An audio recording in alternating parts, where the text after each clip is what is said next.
Hello guys, আজকের এই ভিডিওতে আমরা দেখে নেব গোটা ক্রিপ্টোকারেন্সি মার্কেটের একটা আপডেট নিয়ে নেব। বিটকয়েনের নেক্সট এখানে কী হতে পারে সেটাও দেখবো, সাপোর্ট কোথায়, রেজিস্ট্যান্স কোথায়, বিটকয়েন এখান থেকে পাম্প হওয়ার চান্স বেশি না ডাম্প হওয়ার চান্স বেশি সেটাও দেখবো। আর মার্কেটে এখানে বেশিরভাগই গুড নিউজ আছে, কী কী গুড নিউজ সেগুলো আমরা দেখবো। আর মার্কেটে একটা এখানে ব্যাড নিউজও আছে, কিন্তু এটা যদি আপনার হয়ে যায় আমি যেটা ভাবছি, ঠিক আছে, তাহলে কিন্তু মার্কেটের মধ্যে হিউজ পরিমাণ একটা ক্র্যাশ হতে পারে। এমনকি বিটকয়েনের প্রাইস এখানে $50,000 এখানে চলে আসতে পারে। তো কী সেই ব্যাড নিউজটা যেটা মানে হওয়ার সম্ভাবনাও আছে, মানে এরকম না যে একবারই সম্ভাবনা নেই, সম্ভাবনা আছেও আবার নেইও, ঠিক আছে। তো ভিডিও শুরু করার আগে ক্রিপ্টোকারেন্সি মার্কেটের ছোট্ট একটা ডিসক্লেমার। এবার সোজাসুজি আমরা চলে যাবো এখানে আপনার বিটকয়েনের মধ্যে চলে যাবো। বিটকয়েনের প্রাইস বর্তমানে এখন আপনার চলছে $66,800 বর্তমানে প্রাইস চলছে। আপনাদের আমি এর আগের ভিডিওতেও বলেছিলাম, গতকালকের আগের দিন যে মার্কেট আপডেটের ভিডিও আছে সেখানে আপনাদের বলেছিলাম যে আপনার 67,000 যে এরিয়াটা আছে এটা কিন্তু অনেক বড় একটা রেজিস্ট্যান্স, এটাকে একবারে এখানে ব্রেক করার চান্স খুবই কম আছে যদি না কোনো বড় ধরনের গুড নিউজ আসে। ঠিক এখানে এক্স্যাক্টলি তাই হচ্ছে। এখানে দেখুন 4 ঘন্টার ক্যান্ডেলের মধ্যে এখান থেকে 67,300 পর্যন্ত প্রাইস চলে গিয়েছিল। তারপরে এখান থেকে 4 ঘন্টার ক্যান্ডেলের মধ্যে মোটামুটি ছোটোখাটো একটা কারেকশন এখানে নেয়, প্রাইস চলে আসে 65,900, ঠিক আছে। মানে ধরে নিতে পারেন মোটামুটি $1,200 $1,300 একটা ডাম্প এখানে আমরা দেখতে পারি। কেন? কারণ হচ্ছে $67,000টা এটা অনেক বড় একটা রেজিস্ট্যান্স। তো তারপরে এখানে কয়েক ঘন্টা আগে আবারও ট্রাই করেছিল কয়েকবার 67,000 এটাকে ব্রেক করার জন্য, কিন্তু এখনও ব্রেক করতে পারেনি। এখনও আবার একটা লাস্ট এখানে রেড ক্যান্ডেল তৈরি হচ্ছে। তো এখানে দেখুন ব্যাপারটা কি, ডাইরেক্ট কখনো এটাকে ব্রেক করতে পারবে না, এরকম করে ব্রেক করবে। হতে পারে এবার যখন নেক্সট আবারও যখন ট্রাই করবে ব্রেক করার, হতে পারে তখন এখানে ব্রেক করে উপরের দিকে চলে গেল। কারণ এর আগেও আমরা বারবার এই জিনিসটা এখানে দেখেছি, ঠিক আছে, এই রেঞ্জের মধ্যে। যখন এখানে আপনার 24 মে এখানে যখন প্রাইস বারবার ট্রাই করেছিল ব্রেক করার, কিন্তু ব্রেক করতে পারেনি। তারপরে এখান থেকে ফাইনালি হাই ভলিউম সহ ব্রেক করে এখানে মার্কেট চলে যায় 71,000 পর্যন্ত এখানে চলে যায়। তারপরে সেম এই 67,000 এরিয়াটাকেই আবারও এখানে সাপোর্ট নেয় 5 এপ্রিল, ঠিক আছে। 5ই এপ্রিলে আবারও 67,000 এরিয়ার মধ্যে সাপোর্ট নেয়। এখানে সাপোর্ট নিয়ে আবারও মার্কেট উপরে চলে যায়। আমরা এখানে অল টাইম হাই না, $72,000 এখানে আবারও এখানে চলে যায়। তারপরে ফাইনালি আবারও এই রেঞ্জটাকে ব্রেক করে দেয়। তো ওভারঅল টেকনিক্যাল অ্যানালিসিস এখানে করলে মোটামুটি ভালো একটা ভলিউম এখানে জেনারেট হচ্ছে। এখান থেকে ডাম্প হওয়ার চান্সটা একটু কমই আছে যদি না এখানে বড় ধরনের ব্যাড নিউজ আসে। আর যদি কোনো ব্যাড নিউজ না আসে, ঠিক আছে, তাহলে এখান থেকে পাম্প করারই চান্সটা বেশি। 67,000কে ব্রেক করলে কিন্তু নেক্সট এখানে আমরা 73,000 পর্যন্ত এখানে চলে যেতে পারি। তো এই লেভেলগুলোর দিকে একটু লক্ষ্য রাখবেন, সাপোর্ট আর রেজিস্ট্যান্সের দিকে। এবার যদি নেক্সট সাপোর্ট আমরা দেখি ডেইলি ক্যান্ডেলের মধ্যে, যদি আমরা দেখি নেক্সট সাপোর্ট এখন বর্তমানে কোথায় আছে, স্ট্রং যে সাপোর্ট আছে সেটা হচ্ছে 64,700। এটা অনেক বড় একটা সাপোর্ট আমাদের জন্য, ঠিক আছে। তো আপাতত আশা করা যায় না যদি না কোনো বড় ধরনের ব্যাড নিউজ আসে যে 64,000 পর্যন্ত আসবে। যারা অনেকেই এখানে ওয়েট করেছিল যে এখানে মার্কেট আবারও ডাম্প হবে, কিন্তু তাদেরকে এখানে আপনার কনফিউজ করে দিয়ে মার্কেট এখানে 61,000 থেকে চলে যায় $67,000 মধ্যে, $6,000 একটা পাম্প। তো এটাই দেখুন বর্তমানে সাপোর্ট রেজিস্ট্যান্স এখন এটাই আছে। যদি না কোনো বড় ধরনের ব্যাড নিউজ আসে, নেক্সট এখানে বিটকয়েন 73K এটাকে টেস্ট করার জন্য যাবে। এবার এখানে আপনার যে ব্যাড নিউজটা আছে, এরপরে মার্কেটে সব এখানে গুড নিউজ। শুধুমাত্র ব্যাড নিউজটা কি, যে আপনারা নিশ্চয়ই সবাই জানেন এতক্ষণে যে ইরানের যে প্রেসিডেন্ট আছে প্লেন ক্র্যাশের মধ্যে সে মারা গেছেন তিনি, ঠিক আছে। তো এবার দেখুন ব্যাপারটা কি, এর সাথে কিন্তু ক্রিপ্টোকারেন্সি মার্কেটের কোনো সম্পর্ক নেই, গ্লোবাল মার্কেটেরও কোনো সম্পর্ক নেই, ঠিক আছে। হ্যাঁ, যদি ইউএসের প্রেসিডেন্টের সাথে এরকম হয়, ঠিক আছে, ইউরোপের কোনো প্রেসিডেন্টের সাথে যদি এরকম হয়, তাহলে সেটার এক ক্ষেত্রে একটুখানি ইফেক্ট পড়বে। কিন্তু ইরানের প্রেসিডেন্ট যেহেতু, সেজন্য সেরকম কোনো এখানে মার্কেটের মধ্যে ইফেক্ট পড়বে না। কিন্তু ইরানের প্রেসিডেন্ট যেহেতু এখানে আপনার প্লেন ক্র্যাশ করে ফেলেছে, এবার এখানে আপনারা নিশ্চয়ই জানেন যে ইরানের সাথে অনেক প্রবলেম চলছে অনেকগুলো দেশের।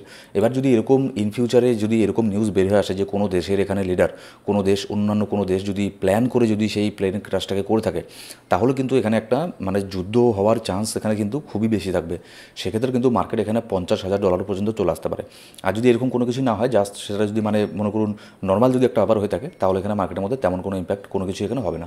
এবার নেক্সট যে এখানে আপনার একটা ডেটা এখানে কি বলছে, যে যদি আমরা মান্থলি চার্টে দেখি বিটকয়েনের মধ্যে, মান্থলি চার্ট দেখলে দেখব জাস্ট এখন বর্তমানে এটা চলছে মে মাস, ঠিক আছে। এবার মে মাসের মধ্যে বরাবরই মার্কেট একটু ডাম্পি থাকে, প্রত্যেকবারই আমরা দেখে এসেছি, এটা আগের বছরও তাই হয়েছে। এবার মে মাসের মধ্যে এবারও এখন মার্কেটের মধ্যে ডাম্পি বলা চলে। এবার মে, জুন আর জুলাই এই 3টা মাস আমাদের কাছে খুবই ইম্পর্টেন্ট, ঠিক আছে। এই 3টা মাস প্লাস আগস্টের মিডিল পর্যন্ত একটু ইম্পর্টেন্ট মাস। এখানে কি হবে, এখানে মার্কেট খুব একটা বেশি উপরেও যাবে না, খুব একটা বেশি নিচেও যাবে না, মার্কেট একদম সাইড ওয়েসে চলে যাবে। যেহেতু বিটকয়েনে হালভিং হয়ে গেল, এরকম না যে হালভিং হওয়ার পরেই ডাইরেক্ট রকেটের মতো করে মার্কেট উপরে যাবে, না, এরকম হয় না। এই নেক্সট এখানে 3 মাস মনে করুন ধরে নিতে পারেন, আর নেক্সট 2.5 মাস আগস্টের মিডিল পর্যন্ত মার্কেট একটু সাইড হয়ে যাবে। না মার্কেট খুব একটা ডাম্প করবে, না মার্কেট খুব একটা পাম্প করবে, ঠিক আছে, এরকম করে মার্কেট চলবে। কিন্তু ফাইনালি এখানে বড় ধরনের একটা পাম্প আমরা দেখতে পারবো, যে আমরা যেটাকে বলি যে বুল মার্কেট, ঠিক আছে, সেটা সেপ্টেম্বর থেকে শুরু এখানে হওয়ার চান্স বেশি। সেপ্টেম্বর, অক্টোবর, নভেম্বর, ডিসেম্বর এই বছরের এই লাস্ট 4টা মাস কিন্তু লাস্ট যে কোয়ার্টারটা আছে সেই কোয়ার্টারের মধ্যে এখানে বুল মার্কেট আসার চান্স হেভিলি আছে। আর যদি এখানে আমরা দেখি হিস্ট্রির মধ্যে মে মাসের মধ্যে এর আগের বছর এখানে -6% রিটার্ন দিয়েছিল, নেগেটিভ গিয়েছিল। তারপর 2022 সালে -15% নেগেটিভ রিটার্ন দিয়েছিল। তারপর 2021 সালেও 35%। 2021-এ তো মানে হিউজ পরিমাণে ডাম্প হয়েছিল মে মাসের মধ্যে, 35% ডাম্প হয়েছিল, ঠিক আছে। আর ওভারঅল যদি দেখি যে মে মাসের মধ্যে বেশিরভাগই ডাম্প থাকে, তারপর জুনের মধ্যেও এখানে ডাম্প থাকে, জুলাইয়ের মধ্যেও তেমন কোনো পজিটিভ জিনিস এখানে হয়। কিন্তু এবার যেহেতু বিটকয়েনে হালভিং হয়ে গেল, তো এখানে আশাটা কম আছে যে জুলাই মাসের মধ্যে এখানে বিটকয়েনে হালভিং হবে। হ্যাঁ, হতে পারে এখান থেকে মার্কেট একটুখানি পাম্প করলো, ঠিক আছে, মার্কেট গ্রিন হয়ে গেল অল ওভার, এটা হতে পারে। কিন্তু মানে বুল মার্কেট আসার চান্সটা একটু কম আছে, সেটা আগস্টের মিডিল থেকে কিংবা সেপ্টেম্বর থেকে এখানে আসার চান্সটা হাইলি চান্স আছে বুল মার্কেট। এবার যদি নেক্সট আরেকটা সবচেয়ে বড় একটা গুড নিউজ কি, এটা হচ্ছে একজন হোয়েল গতকালকে কী করেছে, 1590টা বিটকয়েনকে বাই করেছে। মানে 1590টা বিটকয়েন, ঠিক আছে। সবাই এখানে অনেকেই প্যানিক করে সেল টেল করে দেয়, কিন্তু এখানে দেখুন একজনই, জাস্ট একজন হোয়েল, সে 1590টা বিটকয়েনকে বাই করেছে, যার ফলে মার্কেটের মধ্যে একটা পুশ এখানে হয়েছে, ঠিক আছে। গতকালকে যে মার্কেট আরেকটা এখানে পাম্প হয়েছিল না, এটাও কিন্তু একটা কারণ যার ফলে মার্কেট এখানে পাম্প করেছে। এবার যদি নেক্সট সবচেয়ে যেটা বড় গুড নিউজ সেটা কি, ব্ল্যাকরক যে আছে, আমরা নিশ্চয়ই জানি যে ইটিএফ অ্যাপ্রুভ হয়ে গেছে ইউএসের মধ্যে, সেখানে ইটিএফের মধ্যেও ট্রেডিং হচ্ছে। এবার যে ব্ল্যাকরক আছে, ব্ল্যাকরক আবারও 414টা ইনস্টিটিউশনাল হোল্ডারকে অ্যাট্রাক্ট করছে। এর মানে কি, এর মানে 414টা ইনস্টিটিউশনাল হোল্ডার, মানে যাদের কাছে, যাদেরকে আমরা বলি না যে হোয়েল, যাদের আবার কোম্পানিও আছে, যাদের, তারা হচ্ছে ইনস্টিটিউশনাল হোল্ডার, ঠিক আছে।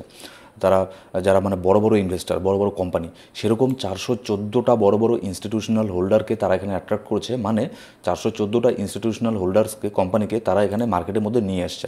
হয়তো তাদেরকে এখানে আপনার বলেছে, যেহেতু এখানে ইটিএফের ব্ল্যাকরক যেহেতু এখানে ইনভেস্ট করছে, আর এটা আমি আপনাদেরকে এর আগেও অনেকবার বলেছি, যেহেতু এখানে ব্ল্যাকরক এখানে ইনভেস্ট করছে, ঠিক আছে, ব্ল্যাকরকের দেখা দেখি কিন্তু আরও যে অন্যান্য যে বড় বড় ইনস্টিটিউশনাল কোম্পানিগুলো আছে, সেগুলোও কিন্তু এখানে আপনার ধীরে ধীরে করে মার্কেটের মধ্যে আসবে, বিটকয়েনের মধ্যে ইনভেস্ট করবে, বিটকয়েনের ইটিএফের থ্রু এখানে বাই করবে। সেরকমই 414টা ইনস্টিটিউশনাল হোল্ডার মার্কেটের মধ্যে আসা কিন্তু খুব মানে কম সম ব্যাপার না। এখানে যে দেখছেন 1590টা বিটকয়েনকে একজনই বাই করেছে, সেরকমই কিন্তু এখানে 1500-ও বেশি, মনে করুন 2, 3, 4, 5 হাজার বিটকয়েনকে একটা মানে ইনস্টিটিউশনাল হোল্ডারই এখানে বাই করার ক্ষমতা রাখে। তাহলে ধরে দেখুন, মানে ভেবে দেখুন যে 414টা ইনস্টিটিউশনাল হোল্ডার যখন বিটকয়েনকে এরকম করে বাই করবে, তখন বিটকয়েনের মার্কেট ক্যাপ এখানে কোথায় যেতে পারে, অল ওভার ক্রিপ্টোকারেন্সি মার্কেটের মার্কেট ক্যাপ এখানে কোথায় যেতে পারে, ঠিক আছে। তো আমি এটাই বলবো, প্যানিক করবেন না, যেহেতু ব্ল্যাকরক, আপনার মাইকেল সেলার, ইলন মাস্ক, এদের মতো বড় বড় ব্যক্তিত্ব যখন এখানে আপনার মার্কেটের মধ্যে ইনভেস্ট করছে, তাহলে এখানে আমাদের প্যানিক করার কোনো প্রয়োজন নেই। কিন্তু একটা জিনিস কি, আমাদেরকে এখানে রাইট টাইম এন্ট্রি নিতে লাগবে আর রাইট টাইম এক্সিট নিতে লাগবে। ধরে নিন যে মার্কেট এখান থেকে আজ থেকে 6 মাস পরে চলে গেল $1,00,000, $2,00,000, আপনি সেখানে সেল করলেনই না, তাহলে কী হবে, জাস্ট এখানে আপনার পোর্টফোলিওর মধ্যে আপনি দেখবেন যে এখানে আমার এখানে প্রফিট হচ্ছে, কিন্তু আসলে কিন্তু সেটা আপনার প্রফিট না। আপনি যতক্ষণ আপনার প্রফিটকে বুক করছেন ততক্ষণ পর্যন্ত সেটা কিন্তু আপনার প্রফিট না, ঠিক আছে। তো আমাদের যে এক্সিট স্ট্র্যাটেজি থাকবে, সেটাও আমি যখন সময় আসবে ঠিক আমি বলে দেবো যে কখন আমরা এখান থেকে এক্সিট নিচ্ছি, লং টার্মের জন্য না শর্ট টার্মের জন্য, ঠিক আছে। আর বিটকয়েনের মধ্যে এই লেভেলটা মনে রাখবেন, যেটা আপনাদের আমি একটু আগে বললাম, যে 67,000 যে এখানে এরিয়াটা আছে, এটা কিন্তু খুবই ভাইটাল একটা এরিয়া। তারপরে নেক্সট আরেকটা যে ইম্পর্টেন্ট একটা এরিয়া আমাদের জন্য হয়ে দাঁড়াবে, সেটা হচ্ছে আপনার 74,000, ঠিক আছে। 74,000-এর মধ্যে এখানে মোটামুটি 74 না, 75,000 থেকে শুরু করে 80,000 পর্যন্ত এখানে মোটামুটি আরেকটা রেজিস্ট্যান্সকে এখানে বিটকয়েন ফেস করতে পারে। সো গাইস, এই ছিল আজকের ভিডিও ভালো লাগলো সেটা লাইক করবেন, আর কোনো সাবস্ক্রাইব না করে থাকলে সাবস্ক্রাইব করে পাশে বেল বাটন প্রেস করে অল সেল করে রাখুন, প্রত্যেকটা ভিডিও আপডেট সবার আগে পাওয়ার জন্য। Thank you so much guys.